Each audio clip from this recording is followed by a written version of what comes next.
வணக்கம். நான் Fazia, team B group A.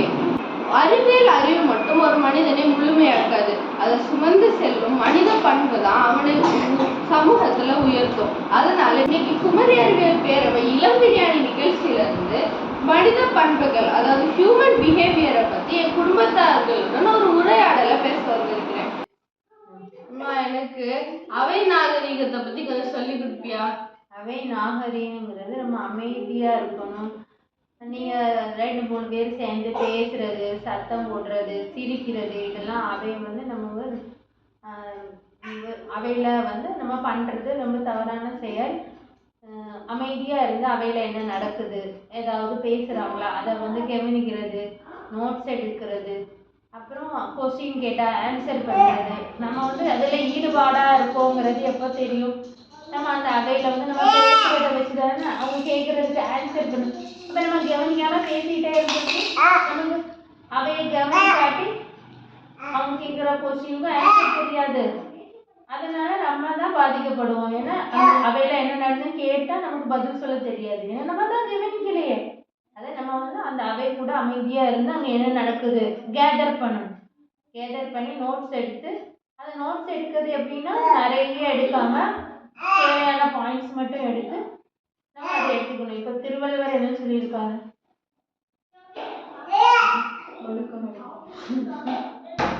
ஒழுக்கம் விழுப்பம் தரலாம், ஒழுக்கம் உயிரினும் ஓம்பப்படும். இது தமிழ்நாட்டில் நம்ம திருவள்ளுவர் நமக்காண்டி எழுதி வச்சிருக்காரு.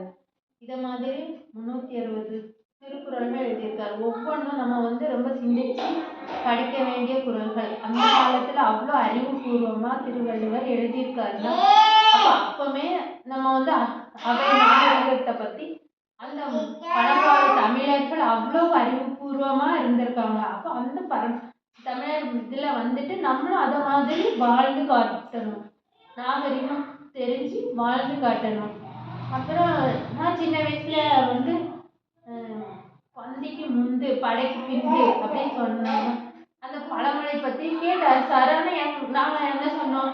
பந்தியில நம்ம ஆளா போய் உட்காந்து சாப்பிடணும், அப்புறம் படையில பின்னாடி நிக்கணும்.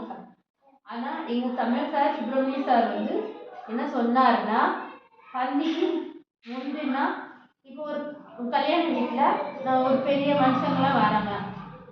ஒரு கலெக்டர் வராரு, ஒரு பெரிய அதிகாரி வராரு. முதல்ல அவங்கள கூப்பிட்டு அவங்களுக்கு ஒரு மரியாதை கொடுத்து சாப்பிட வைப்பாங்க. அதான் பந்திக்கு முந்தணும். அது மாதிரி பெரிய அதிகாரியா நம்ம ஆகணும். படைக்கு பிந்தின்னா இப்போ படை ராணுவ படையெல்லாம் இருக்குது. அவங்க அது இங்கே இதை பண்ணணும் அப்படி இன்ஃபார்ம் பண்ற பெரிய அதிகாரி பின்னாடி இருந்து இவங்களுக்கு இன்ஃபார்ம் பண்ணுவாங்க. அது மாதிரி படை வீரர்கள்லாம் போவாங்க. அதான் படைக்கு பிந்து. இதை மாதிரி நம்ம லைஃப்ல எல்லாத்தையும் நல்லா புரிஞ்சு வச்சு, தமிழ் இதெல்லாம் நல்லா புரிஞ்சு வச்சு நம்ம நடந்தோம்னா கண்டிப்பா நம்ம பெரிய சயின்டிஸ்ட் மட்டும் இல்லை, நம்ம என்ன ஆகணும்னு நினைக்கிறோமோ அது கண்டிப்பா நம்மளால ஆக முடியும். அக்கா, நீ எனக்கு அவை நாகரிகத்தை பத்தி ஏதாவது சொல்லணும்னு நினைக்கிறியா? நான் அவை நாகரிகம்னா இந்த டிசிப்ளினை மீன் பண்றேன்னு நினைக்கிறேன். ஸோ நான் டிசிப்ளினை பத்தி பேசுறதுக்கு ஒரு கோட்டோட ஆரம்பிக்கிறேன். Discipline is a bridge between goals and accomplishments. So இந்த டிசிப்ளின்ஸோட எக்ஸ்பெக்டேஷன்ஸ் எல்லாம் நிறைய இருக்கு. First punctuality. ஒரு ஸ்டூடெண்டோ இல்லை டீச்சரோ யாரா இருந்தாலும் பஞ்சுவாலிட்டி ரொம்ப முக்கியம் அப்படின்னு நான் நினைக்கிறேன். அந்த பஞ்சுவாலிட்டி கூட இல்லைன்னா அதான் ஃபர்ஸ்ட் ஸ்டெப் ஆஃப் டிசிப்ளின். அந்த பஞ்சுவாலிட்டியோட ஃபர்ஸ்ட் வரணும். வந்ததுக்கு அப்புறம் ப்ராப்பரான சீட்டிங்ஸ் எடுத்துக்கணும். ப்ராப்பரான சீட்டிங்ஸ்னா அவங்க நமக்கு அசைன் பண்ண சீட்டிங்ஸ் அதை கரெக்டான பஞ்சுவாலிட்டியோட எடுத்துக்கணும். அண்ட் அந்த அரேஞ்ச்மெண்ட்டை ஃபாலோ பண்ணணும்.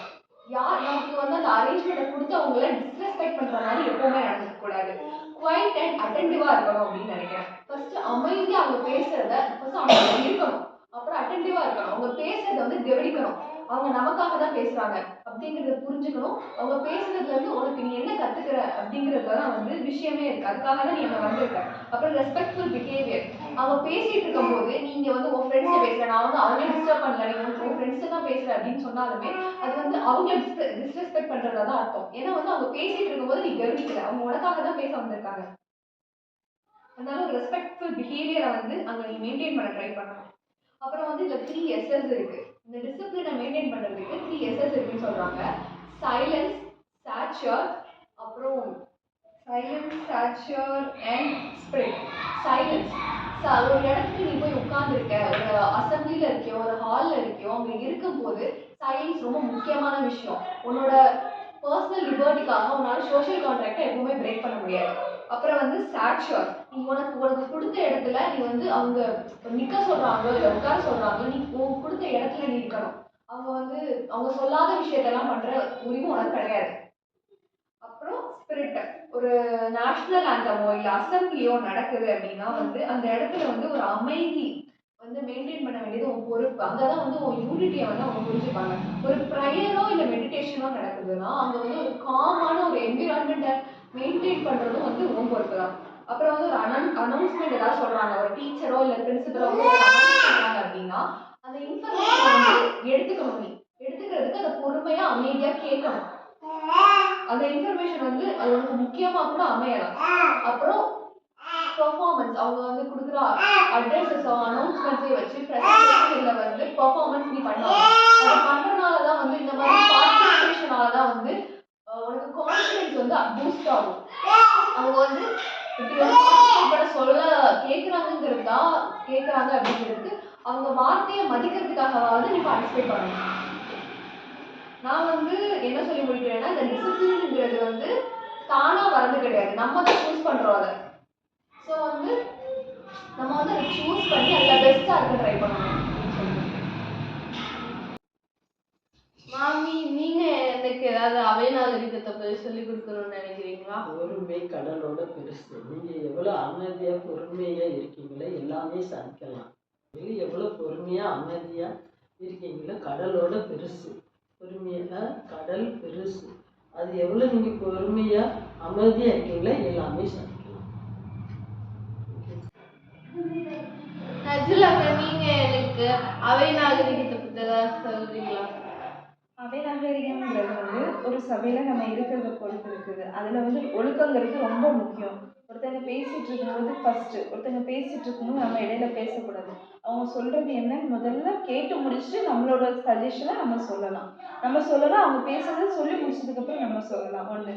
இன்னொன்று, ஒருத்தங்க பேசிகிட்டு இருக்கும்போது முதல்ல நல்லா கவனிக்கணும். அப்போ தான் அவங்க என்ன பேசுனாங்கிறதே நமக்கு தெரியும். இல்லாட்டி நம்ம ஒன்றும் தெரியாமல் முடிச்சுட்டு இருக்கிற மாதிரி தான் இருக்கும். அடுத்து ஒழுக்கங்கிறது ரொம்ப முக்கியம்.